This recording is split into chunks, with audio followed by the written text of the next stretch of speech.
Hello everyone, welcome to tech study with learn channel. मैं आपका subject teacher Mahesh Kumar.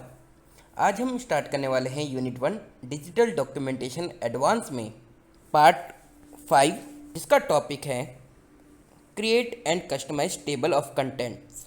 ये आपकी यूनिट का सेशन 4 होगा और ये वीडियो पार्ट 5 है। तो चलिए स्टार्ट करते हैं।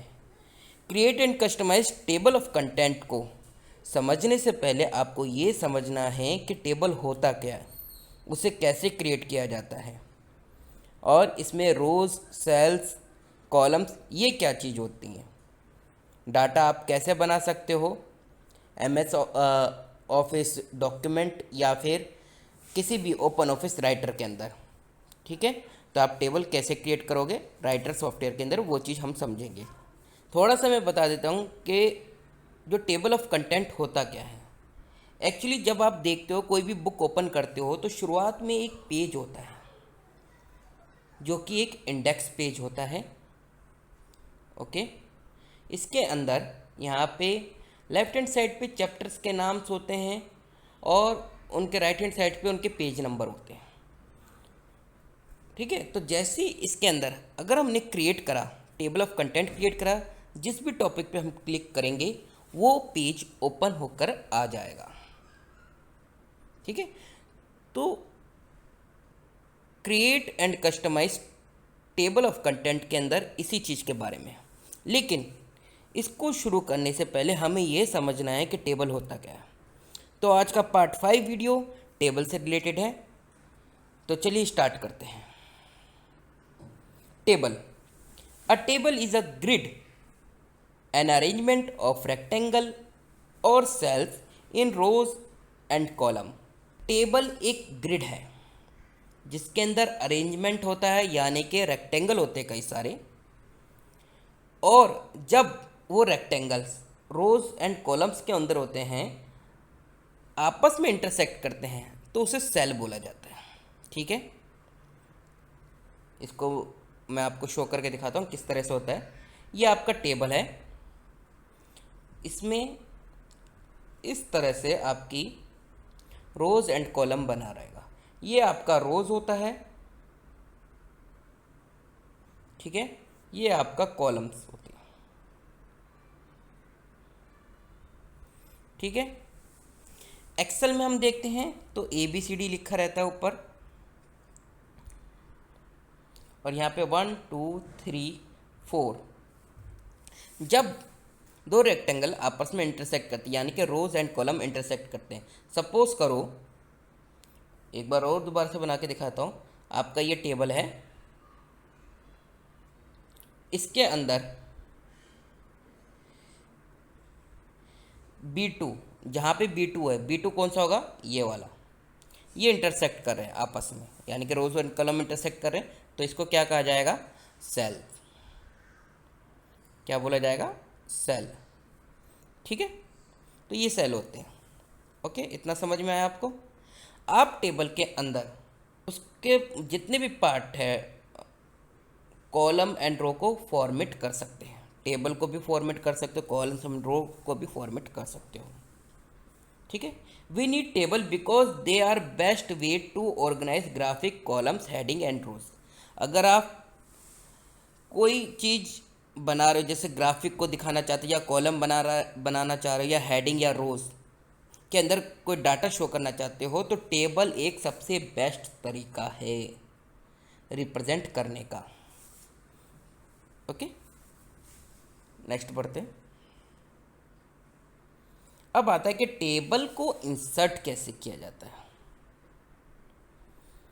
ठीक है, उससे पहले आपको टेबल की डेफिनेशन आपको पता चलेगी। एक बार और देखिए, टेबल क्या है। A table is a grid, an arrangement of rectangles और cells in rows and columns. इतनी डेफिनेशन आपको याद करनी है, जो कि इम्पॉर्टेंट है।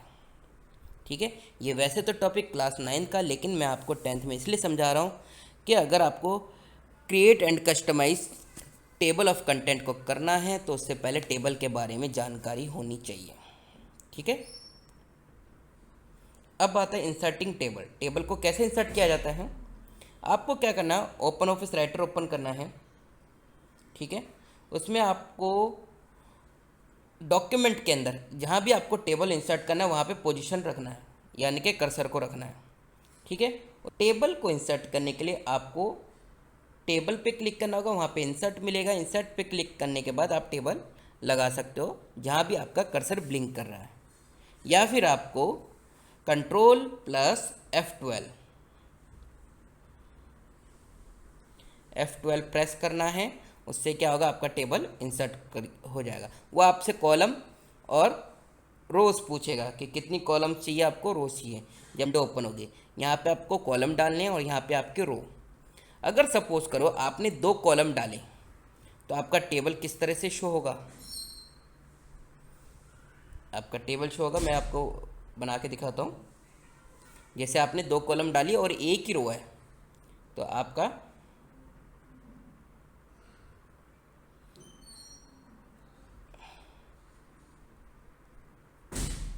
इस तरह से होगा।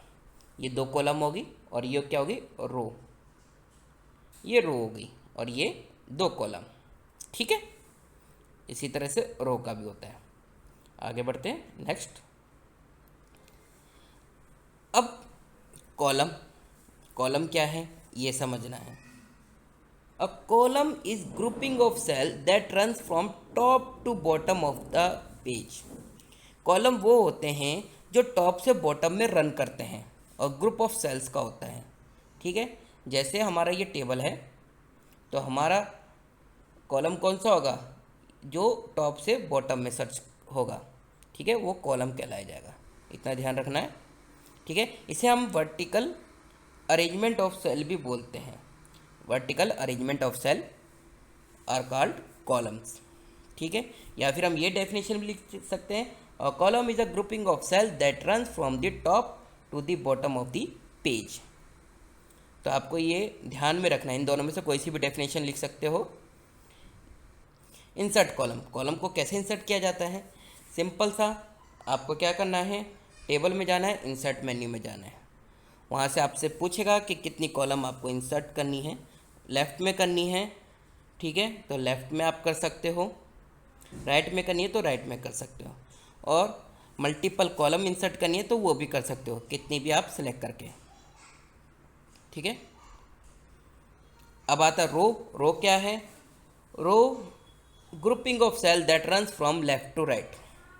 पेज में जो सेल्स होते हैं लेफ़्ट टू राइट रन कर रहे हैं वो रो कहलाई जाती है। रो को हॉरिजॉन्टल अरेंजमेंट ऑफ सेल भी बोला जाता है। इसको प्रैक्टिकली मैं बता देता हूँ। ये आपका टेबल है, ठीक है। इसमें सपोज़ ये 1, ये आपका ए, ये आपका बी, ये आपका सी। अगर आपसे रो पूछा जाएगा तो रो कौन सी होगी, ये वाली, ठीक है, ये वाली रो कहलाई जाएगी। इसको हॉरिजॉन्टल अरेंजमेंट ऑफ सेल को बोला जाता है। रो को इंसर्ट करने का तरीका क्या है, जैसे हम कॉलम इंसर्ट करते हैं वैसे रो इंसर्ट की जाती है। टेबल में हम गए इंसर्ट फ्रॉम मेन्यू और वहाँ से हम रो ले लेंगे। तो रो हमारी 2 तरह से इंसर्ट की जाती है। सबसे पहले होता है अबाउ, मतलब कि किसी भी रो के ऊपर अबाउ डालनी है, या फिर बिलो, जो भी हमने कॉलम सेलेक्ट करा है, ठीक है, उसके अंदर जो करंटली हमने कॉलम सेलेक्ट करा है उसके बिलो में जाने के लिए, या फिर करंटली कॉलम जो हमने सेलेक्ट करा है उसके अबव में जाने के लिए। अगर हमें to insert row at a bottom of a table, अगर हमें टेबल के नीचे इंसर्ट करना है तो हमें क्या करना पड़ेगा, लास्ट सेल ऑफ टेबल को सिलेक्ट करना पड़ेगा टैब प्रेस करके। टैब जैसे प्रेस करेंगे तो लास्ट रो पे हम पहुंच जाएंगे और वहाँ पे एम्प्टी रो इंसर्ट कर सकेंगे। मल्टीपल रो करनी है तो मल्टीपल रो भी हम इंसर्ट कर सकते हैं। नेक्स्ट देखते हैं सेल। सेल क्या होता है, जैसे कि आपको शुरुआत में बताया था, intersection point between rows and column is a cell. जो भी इंटरसेक्शन पॉइंट होता है, ये देखिए प्रैक्टिकली वे में देखिए। अगर हमसे पूछा B3 का है तो B3 हम ये कहेंगे, तो ये B3 सेल बोला जाएगा। क्या बोला जाएगा, B3 सेल। तो सेल को इंसर्ट करने के लिए हमें क्या करना पड़ेगा, टेबल इंसर्ट सेल, ये जाना पड़ेगा, इससे सेल इंसर्ट हो जाएगा। सेल की डेफिनेशन याद रखना है, intersection point between rows and column is a cell. Okay, जब हम सेल को इंसर्ट करते हैं तो हमारे पास ये ऑप्शन दिखाई देती है, ये विंडो ओपन होगी। तो shift cell right, shift cell down, insert entire row, okay, या फिर इंसर्ट एंटायर कॉलम, और उसके बाद ओके। इनमें से कोई सा भी ऑप्शन सिलेक्ट करके आप एक सेल को शिफ्ट कर सकते, एक सेल को डाउन कर सकते हो। जो भी सेल है आपको अगर राइट में डालना है तो राइट में डाल सकते हो, या फिर सेल को डाउन करना है तो डाउन भी कर सकते हो, डाउन में डाल सकते हो, या फिर पूरी रो इंसर्ट करनी है वो कर सकते हो, या पूरा कॉलम इंसर्ट करना है तो वो चीज़ आप कर सकते हो। उसके बाद ओके बटन प्रेस कर देना है। अब आता है डिलीट कैसे करें, टेबल को, रो को, कॉलम को और सेल को। सिंपल सा आपको क्या करना है, अगर आपको कॉलम डिलीट करना है तो आपको क्या करना पड़ेगा, उस टेबल के अंदर इंटरसेक्शन पॉइंट को उसको सिलेक्ट करना है। सपोज करो ये आपका टेबल है, ठीक है, आपसे बोला गया आपको बी कॉलम को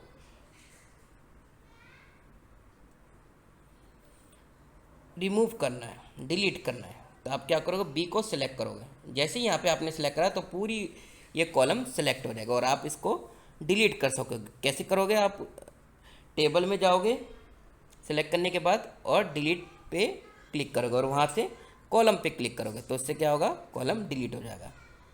इसी तरह से आप रो को भी कर सकते हो।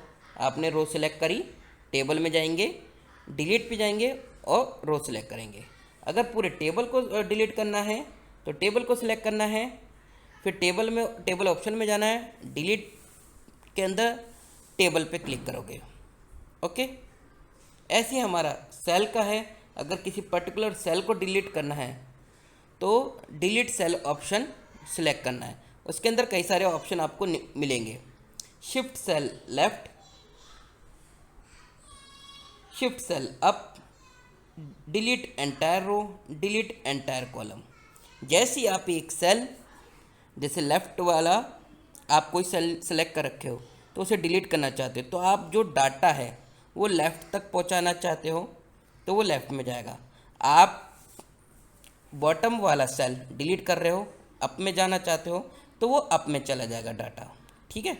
यानी कि नीचे वाला जो डाटा होगा वो ऊपर चला जाएगा और ऊपर वाला जो सेल होगा वो डिलीट हो जाएगा अगर आप डिलीट करोगे तो। एग्जाम्पल के तौर पे सपोज़ ये है आपका टेबल, ओके। अब आप चाहते हो इसको डिलीट करना, ये है अप पे है। जैसे आपने इसको डिलीट करा तो ये वाला डाटा, यहाँ पे ये 2 है, ये कहाँ पे पहुँच जाएगा, ऊपर। और अगर पूरी रो को डिलीट करना चाहते हो तो सिंपल सा रो आप सेलेक्ट करोगे और डिलीट हो जाएगी। कॉलम को तो कॉलम सेलेक्ट करोगे। फॉर्मेटिंग करनी है आपको सेल की, यानी कि सेल में जो आपने लिखा उसकी फॉर्मेटिंग करनी है, तो सिंपल सा आपको सेल को सिलेक्ट करना है। उसके बाद फॉर्मेट ऑप्शन पे जाना है, सेलेक्ट द टेक्स्ट करना है। नेक्स्ट आपको फॉर्मेट में जाना है और फॉन्ट ऑप्शन आएगा, वहाँ से आप टेक्स्ट को एडिटिंग कर सकते हो, फॉर्मेट कर सकते हो। इसी तरह से पिक्चर को करनी है, अगर आपने सेल में पिक्चर लगाई है, इमेज लगाई है, तो फॉर्मेट पे जाके फॉर्मेट पिक्चर आप कर सकते हो। नेक्स्ट बढ़ते हैं मर्जिंग सेल। मर्जिंग सेल का मतलब होता है कि आपको 2 या उससे ज़्यादा सेल्स को एक साथ बनाना, ओके। वो कैसे होगा, एग्जाम्पल के तौर पे समझिए, ये आपका टेबल है ABC, 1 2 3। सपोज करो आप A1 सेल और B1 सेल को मर्ज करना चाहते हो, तो इन दोनों को जैसे ही आप सेलेक्ट करोगे, दोनों को सिलेक्ट करना पड़ेगा और टेबल में जाके मर्ज सेल पे क्लिक करोगे। जैसे ही ये मर्ज हो जाएगा तो आपका इंटरफेस कैसे दिखाई देगा, जो आपका टेबल है ABC, ठीक है, 1 2 3, तो आपका ये देखिए मर्ज हो गया। यहाँ पे आप जैसे कोई टेक्स्ट लिखोगे तो पूरा इसमें शो हो जाएगा। कई बार क्या होता है कि जब आप टेक्स्ट लिखते हो, आप रमन लिख रहे हो, ठीक है, तो रमन लिखा आपने और नेक्स्ट सेल में आपने नाम लिखा अमन, अमन लिखा, तो रमन जैसे बहुत बड़ा नाम है तो वो शो नहीं करेगा। अमन का नाम क्या करेगा, आगे तक शो करेगा। वो क्यों? क्योंकि उसके आगे कोई डाटा नहीं है, ठीक है। तो जब हम दो सेल को एक साथ मर्ज कर देते हैं तो वो जो पहले वाले सेल का डाटा सेकंड सेल तक शो करने लग जाएगा, तो इसको कहते हैं मर्जिंग सेल। ओके, इसकी डेफिनेशन देखिए। Merging of cell means turning two or more cell into one cell, एक सेल बनाना, या फिर हम ये भी कह सकते हैं combining of to or more cell into one cell. अगर आपको कॉलम और रो को मर्ज करना है, first select cell row columns, जो भी आपको मर्ज करना है पूरी को, तो उसको सिलेक्ट कीजिए, फिर टेबल में जाइए और मर्ज सेल पे क्लिक कर दीजिए। तो ये तो था मर्जिंग सेल। स्प्लिटिंग करनी है, एक सेल को दो पार्ट में डिवाइड करना है। सिंपल सा, आपको सेल को सिलेक्ट करना है, ठीक है, और जितने भी आपको स्प्लिट करना है तो आपको टेबल में जाना है और वो आपसे पूछेगा नंबर ऑफ मतलब कि स्प्लिटिंग सेल कितने करने हैं, तो नंबर डाल दीजिए, उतने वो हो जाएंगे। और अगर आपको पूरी रो को करना है, ये आपका टेबल है, आप चाहते हैं इस रो को करना, इस रो को सिलेक्ट कीजिए, टेबल में जाइए, ठीक है, और उसे स्प्लिट कर दीजिए, और वो आप जितनी भी आपको रो में करना है, जितनी भी आपको रो बनानी है एक रो की, तो वो हो जाएगा इससे। तो इसकी डेफिनेशन याद रखना, splitting of cell means split a cell into number of cells. Okay, तो ये तो था आज की क्लास का ट्यूटोरियल। होपफुली आपको समझ में आया होगा। आप इस वीडियो को ध्यान से देखिए ताकि आप जो नेक्स्ट क्लास का टॉपिक है part 6 create and customize table of content, जो कि सेशन 4 है, उसको समझ सको। और अगर आपको प्रीवियस क्लास की वीडियोस जितनी भी है पार्ट 1 से लेकर पार्ट 4 तक जो भी वीडियो देखनी है, वो आपको डिस्क्रिप्शन में उनका लिंक मिल जाएगा, उस पर क्लिक करके आप देख सकते हो। आप सबसे रिक्वेस्ट है कि इस चैनल को ज़्यादा से ज़्यादा बच्चों के पास आप शेयर करें, ताकि उनको आईटी से रिलेटेड जो भी ट्यूटोरियल है उनको मिल सके, सीबीएसई से रिलेटेड नोटिफिकेशन मिल सके, लेटेस्ट सर्कुलर का पता चल सके। ओके, तो सभी स्टूडेंट्स जितने भी बड़े देख रहे हैं, जितने भी छोटे देख रहे हैं, इस चैनल को लाइक करें, शेयर करें, सब्सक्राइब करें। तब तक के लिए thank you and have a nice day.